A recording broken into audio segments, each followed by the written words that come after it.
Disclaimer. একটু ভালো হন।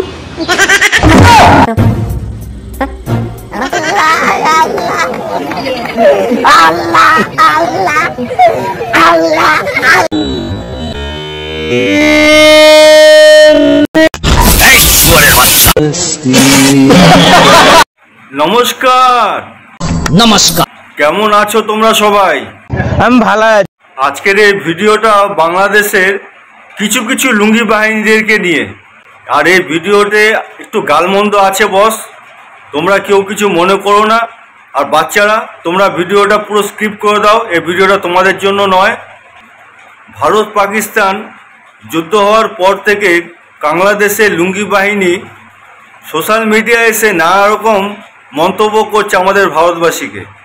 সুতরাং আমি যেহেতু একজন ভারতবাসী হয়ে চুপচাপ থাকতে পারলাম না, তাই আজকে এদেরকে একটু ভালোভাবে একটু ধুইয়ে দেবো।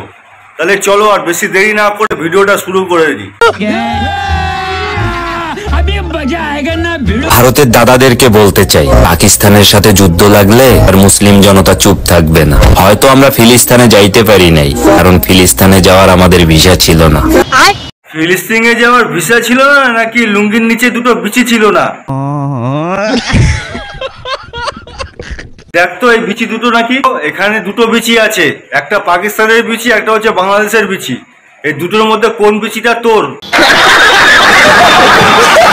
ভারতের মুসলমান সমাজ, বাংলার মুসলমানরা তোমাদের সঙ্গে আছে। ভারত জুড়ে তোমরা নরেন্দ্রবাদীর বিরুদ্ধে দুর্বার আন্দোলন করে তোলো।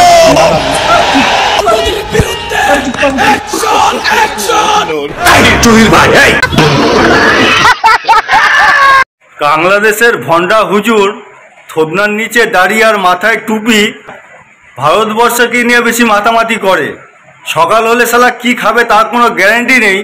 ভারত থেকে যদি চাল আটা সব কিছু বন্ধ করে দেয়, সে শালা আবার রাস্তায় বেরিয়ে চিল্লাচ্ছে। আমি বলছি আমার উত্তরটা তো দিতে।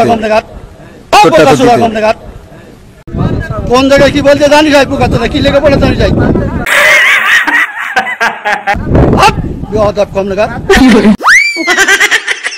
একদম বাস্ত করে দেবো সব একদম।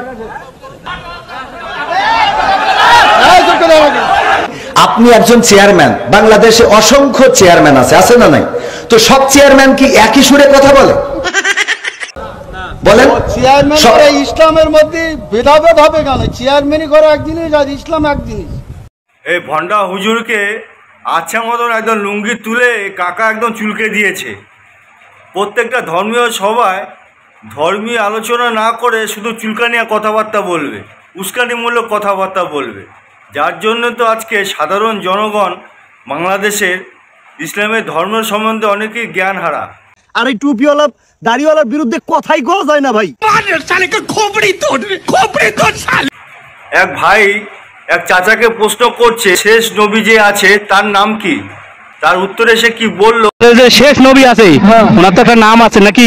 নামটা রাখলে আমি 100 টাকা গিফট করবো। এই হাসিবে, আমাদের নবীর নাম হাসিনা। ভারতের মানচিত্র আমরা বাংলাদেশের মানুষ পাল্টিয়ে দেবো, এই সক্ষমতা আমাদের আছে। আমরা যদি পাকিস্তানের মতো একটা দেশকে পিটা স্বাধীন করতে পারি, যে পাকিস্তানকে ভারত ভয় পায়। আমার মনে হচ্ছে কালকে রাত্রিরে মালটা শুয়োরের বিরিয়ানি খায়া ঠিক মতন রাতে ঘুম হয় নাই, যার জন্য আবল তাবল বকতাছে ক্যামেরার সামনে আইসা। তো ভারত বোঝে না বাংলাদেশের মানুষ কি জিনিস।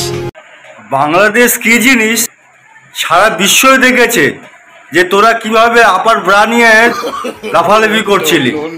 তোদের তারপরে তোদের লজ্জা হয় না? সোশ্যাল মিডিয়া ক্যামেরার সামনে এসে বড় বড় ভাষণ দিচ্ছিস, আর ভারতের মানচিত্র বদলে দিবি বাংলাদেশের মতন। নিচে হাত দিয়ে দেখেছিস তো লুঙ্গির নিচে জায়গা মতন বিচি দুটো আছে কিনা? আমরা বাংলাদেশ স্বাধীন দেশ, পাকিস্তানে স্বাধীন হয়েছি, ভাষা আন্দোলনে স্বাধীন হয়েছি। পাকিস্তান, ভারত, ইন্ডিয়া,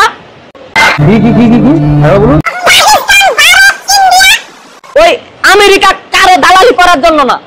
সালারা এতটাই অশিক্ষিত, ইন্ডিয়া আর ভারত কি আলাদা রে? আর তোদেরকে কে বলেছে ভারতে দালালি করতে? তোদেরকে আমরা বলেছি যে ভারতে দালালি কর?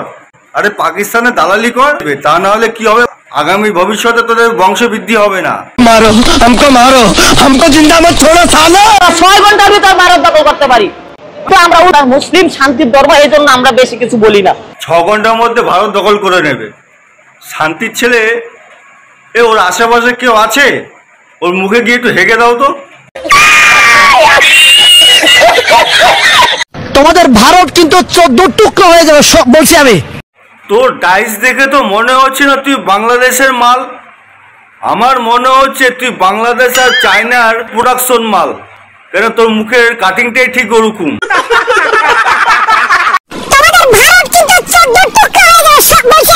আমার জীবনের বিনিময়ে হলে আমি 7 সিস্টার ভাগ করব। তুমি কি মনে করছো আমরা ছেড়ে দিব? আমরা ছেড়ে দিব না ভাই। পেছনে দম আছে, ভারতের 7 সিটারকে দখল করবি। কালকে মনে হচ্ছে একটু বাংলা পানি একটু বেশি খেয়ে নিয়েছিস নাকি? বাড়িতে গিয়ে একটু বাংলা পানিকে গরম করে মুখটা ভালো করে ধুয়ে নে। তোবা তোবা তোবা, সারা মুড খারাপ করে দিয়া। বন্ধুরা, বীর্য কখনো কিন্তু বেইমানি করে না। হেসো না প্লিজ, আমি সত্যিকারের বলছি।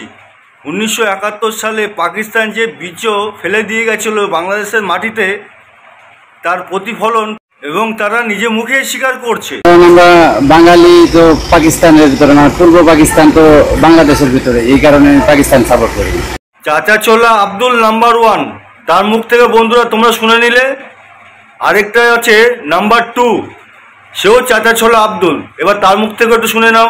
ভারত পাকিস্তান চলমান যে সংঘাত, সেই সংঘাতে আসলে আপনি কোন দলকে সমর্থন করেন? আমি পাকিস্তানকে সমর্থন করি। কি কারণে পাকিস্তানকে সমর্থন করেন? আমরা মুসলমান, পাকিস্তানও মুসলমান। এবার নাম্বার 3, টাকলা আব্দুল। এই টাকলা আব্দুলের একটা চোখ হচ্ছে পাকিস্তান আর একটা চোখ হচ্ছে বাংলাদেশের দিকে, সেও নিজে স্বীকার করছে। বাংলাদেশের বাঙালি বলে না, আমরা মুসলিম, অবশ্যই আমরা মুসলিম কান্ট্রিকে সাপোর্ট করব। আমরা পাকিস্তানের সঙ্গে আছি, ইনশাল্লাহ থাকবো। বিদেশের যুদ্ধ, আসলে এই যুদ্ধের মধ্যে কোন দেশ এগিয়ে বা কোন দেশ জিতবে আপনি মনে করেন? পাকিস্তান। কেন পাকিস্তানের কথা মনে হলো? মুসলমান রাষ্ট্র, তারপরে সাহসও বেশি, শক্তিও বেশি। এই রিপোর্টার দাদাটা বড্ড বোকা, একদম বোকার মতন প্রশ্ন করছে ওকে। समझ रहे हो आप? পাকিস্তান কেন শক্তিশালী বেশি? আরে পাকিস্তান তো ওকে পেলে গিয়েছিল ভালোভাবে, সুতরাং ও বুঝতে পেরে গেছে না পাকিস্তানের পেলাটা কতটা জোর ছিল। হাঁটুর উপরে লুঙ্গি, থোবনার নিচে দাড়ি, এক শুয়োরের বাচ্চা, তার চিন্তাধারা তোমরা একবার দেখো ভাই কি বলছে। পাকিস্তান মুসলমান দেশ, মুসলমান সাপোর্ট অবশ্যই করবো। ভারতে যদি মুসলমান মেরে আলাদা, তাহলে আমরা আবার এই দেশের হিন্দু মেরে আলামু, একটা বাঁচতে দেবো না। এই মানুষটা এত বয়স হয়ে গেছে, এই ধরনের চিন্তাধারা নিয়ে জীবনযাপন করছে, তাহলে এর বাচ্চা কাচ্চাদের এবং তার পরের জেনারেশনদেরকে কি শিক্ষা দেবে? তাহলে এর কাছ থেকে এবং এদের থেকে এর থেকে বেশি কিছু আশা করা যায় না। ये बड़ी अच्छी बात कही आप। ভারত যদি পাকিস্তানের উপর হামলা করে, তাহলে আমরা কিন্তু বসে থাকবো না। ভারত কখনোই আমাদের বন্ধু ছিল না। তোর যে বাবা, তোর বাবার বাবা, মানে তোর নানাকে গিয়ে একবার জিজ্ঞাসা কর, 1971 সালে যদি ভারত বাংলাদেশের পাশে না দাঁড়াতো, হয়তো পাকিস্তান এতদিনে তোদেরকে এরকম হাল করে ছেড়ে দিত। বাংলাদেশে জবে থেকে অন্তর্বর্তী সরকার এসেছে, সেদিন থেকেই বাংলাদেশের কিছু কিছু মাল আছে লুঙ্গি বাহিনী, তারা বুঝে গেছে যে তাদের আগামী ভবিষ্যৎ কি হতে পারে, যার জন্য এখন থেকেই তারা প্র্যাকটিস করতে আরম্ভ করে দিয়েছে।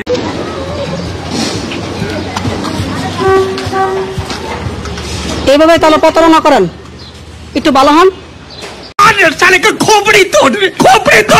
মানে এই প্রতারণাটা কতদিন ধরে করতেছেন? এটা আজকে 2 বছর ধরে। আমি তো প্রতিবন্ধী হিসেবে 2500, 3000, 3500, প্রতিদিন 2500, 3000 টাকা ইনকাম হয়। এইভাবেই বাংলাদেশে কিছু কিছু লুঙ্গি বাহিনীদের সংসার চলে ভিক্ষা করে।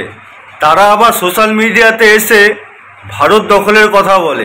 6 ঘন্টার ভিতর ভারত দখল করতে পারি। আর একটা আলপাল কথা বললে পোকা চোদা খুলি উঠে তো।